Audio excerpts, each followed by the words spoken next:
Bonjour, ravi de vous retrouver pour cette nouvelle vidéo. Bienvenue au concept Sport Santé.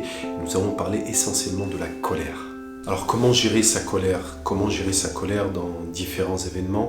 Il faut savoir que la colère, c'est une émotion tout d'abord, c'est une expression, une forme de langage qu'il faut savoir juste maîtriser au moment où elle se manifeste.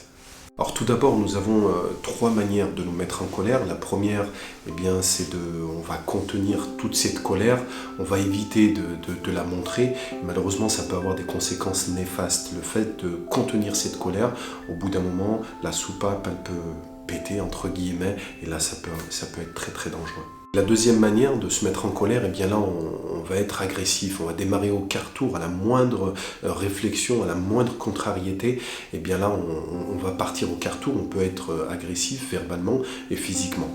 La troisième façon, là on va plus maintenir cette colère, on va pouvoir la maîtriser. Alors là on va pas parler en termes de contenir, puisqu'on ne va pas contenir cette colère, mais on va plutôt parler en termes de maîtrise. On va pouvoir la maîtriser, avoir un langage beaucoup plus clair, précis, on va bien se faire comprendre, mais sans être agressif. La colère est souvent liée à l'orgueil, et l'orgueilleux, c'est jamais de sa faute, c'est toujours de la faute des autres, mais moi, c'est jamais de ma faute. Et il ne se remet pas en question. Et cette colère, ça peut devenir une haine, et petit à petit, cette haine peut avoir vraiment des conséquences néfastes, puisqu'elle peut amener à des problèmes familiaux, des problèmes avec son collègue, où on va faire ressurgir cette haine. Et malheureusement, de la colère, on peut nourrir cette colère, et ça va se transformer en haine.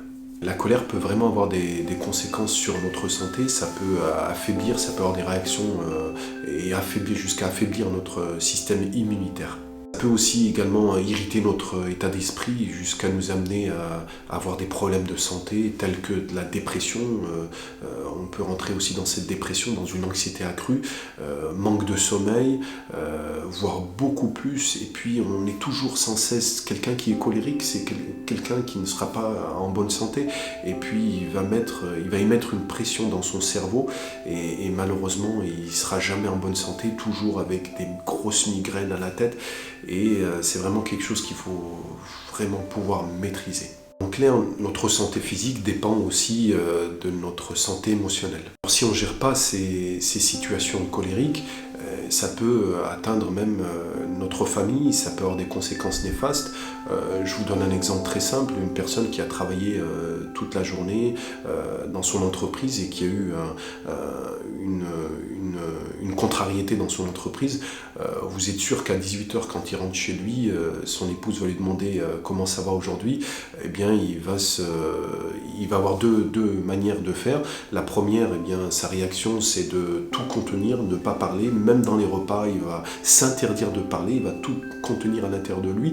Toute situation, toute communication est rompue entre lui et sa femme. Et la deuxième, là, il va se vider sur elle. Et là, elle va payer cher son ça va, mon chéri. Donc faites très attention, maîtrisez vraiment cette colère pour pas qu'elle n'atteigne ou dépasse votre façon d'être. Soyez vraiment dans la maîtrise totale au moment où elle se manifeste, puisque vraiment elle peut avoir vraiment des conséquences néfastes qui peuvent aller très très loin. Alors, comme je vous l'ai évoqué tout à l'heure, quelqu'un qui est colérique, il n'est pas en bonne santé. Il a ou des tensions ou du diabète, des choses qui ont été déclenchées dans son corps.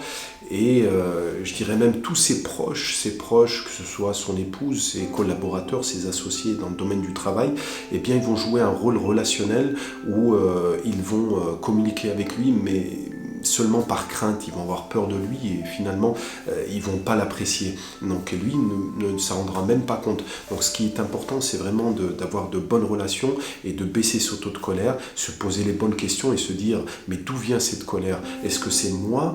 Est-ce que c'est mon ego? Et vraiment se poser ces bonnes questions. Alors en clair, pour gérer cette colère, dans un premier temps, je vous demanderai de pratiquer une activité physique, mais qu'elle soit régulière. Et vous allez voir que ça va être un excellent exutoire pour libérer tout ce stress, toute cette colère qui se manifeste. Mettez-vous dans cette activité physique. Si vous partez dans une activité physique de sport d'opposition, eh bien mettez-vous face à un sac et envoyez boum, boum, boum, boum, videz-vous. Et ça, c'est très important. Faites des breaks, des stops où, attention, ma colère va commencer à monter, eh bien je me pose et je me vide en frappant par exemple dans un sac, en envoyant le plus possible, en mettant des mots dans cette colère, en mettant des émotions et vraiment faites émerger toute cette manifestation de colère qui est en nous.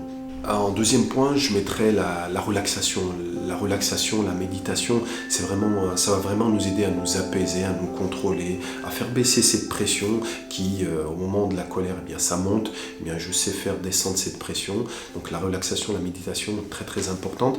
Apprenez aussi, en troisième point, à vous taire. Au moment où ça démarre au quart tour, eh bien, je me tais. Je prends la porte et puis je vais sortir à l'extérieur. Je vais aller me promener dans les bois. Je vais vider un petit peu cet état d'esprit qui s'est mis en SOS, et puis je vais pouvoir me vider, me relâcher en faisant de la marche, en m'éloignant justement de cette personne probablement qui m'a mis en colère. Alors, une autre façon de gérer sa colère, au moment où ça monte, vous savez que le sang bouillonne, eh bien aspergez-vous avec de l'eau, tout simplement. Vous allez voir que ça va redescendre d'un cran. Aspergez-vous avec de l'eau ou buvez de l'eau fraîche et asseyez-vous surtout. Et vous allez voir que ça va aller nettement mieux, la tension va descendre et n'écoutez pas toute cette petite voix, ces mauvaises pensées qui vont arriver à vous. Vous apaisez, puis vous prenez la porte tranquillement et vous partez aller faire de la marche dans les bois ou dans la forêt. Travaillez aussi votre communication non violente. Ayez un vocabulaire clair face à la personne qui vous a mis en colère. Il faut bien se faire comprendre, mais tout en étant pas du tout agressif. Vous employez vraiment un vocabulaire positif, où vous allez vraiment bien faire comprendre à la personne qu'il vous a mis en colère, qu'il vous a peut-être manqué de respect, mais sans être agressif. Vraiment que ça puisse se stagner, que ça puisse être calme et apaiser les situations. C'est vous qui gérez cette situation.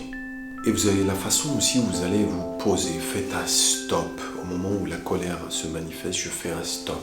Et j'observe cette colère, j'aspire profondément et je me relâche et je me pose les questions. Mais d'où vient cette colère? Est-ce que c'est vraiment moi? C'est ma bêtise? C'est mon orgueil? C'est le manque de communication? Vous posez ces bonnes questions pour vraiment essayer de trouver une solution. Dans chaque problème a sa solution. Et vous faites ce break, vous posez. Et une fois identifié, eh bien, je l'exprime mais sans agressivité cette fois-ci. Donc c'est parti, on va se mettre au travail pour cette semaine, pour ce mois. Donc essayez, si vous mettez en colère, de l'exprimer, mais vraiment sans agressivité, d'une manière claire, précise, de façon à ce que je puisse me faire comprendre par la personne qui m'a mis en colère. Et puis vous allez voir que ça va aller beaucoup mieux. On va commencer à s'entraîner, donc à vous. Prenez les gants, entraînez-vous durant cette semaine, ce mois, au moment où ça va se manifester, et puis essayez de montrer que vous êtes capable, voilà, de dépasser ces champs où cette colère se manifeste. Et bien je l'irradie pour essayer vraiment de reprendre le dessus sur moi. Voilà, il faut pas que la colère prenne le dessus sur vous, mais c'est plutôt vous qui devez prendre le dessus sur votre colère et tout maîtriser. Alors encore une fois, vous l'avez vu, nous sommes dans la maîtrise. Et la maîtrise nous amène vraiment à un juste milieu. La maîtrise dans, par exemple, la colère, la maîtrise dans une addiction qu'on n'arrive pas à se débarrasser. Et vraiment, si on arrive à maîtriser, on a tout compris. Et pour se maîtriser, eh bien, il faut se connaître. Si vous ne connaissez pas, vous n'arriverez pas à vous maîtriser. Ça aura toujours le dessus sur vous. Et allez au combat, mettez les gants. Vous êtes dans le combat permanent. Donc n'hésitez pas à partager cette vidéo, n'hésitez pas à me poser vos questions et puis je vous répondrai avec un grand plaisir. À très bientôt pour une prochaine vidéo.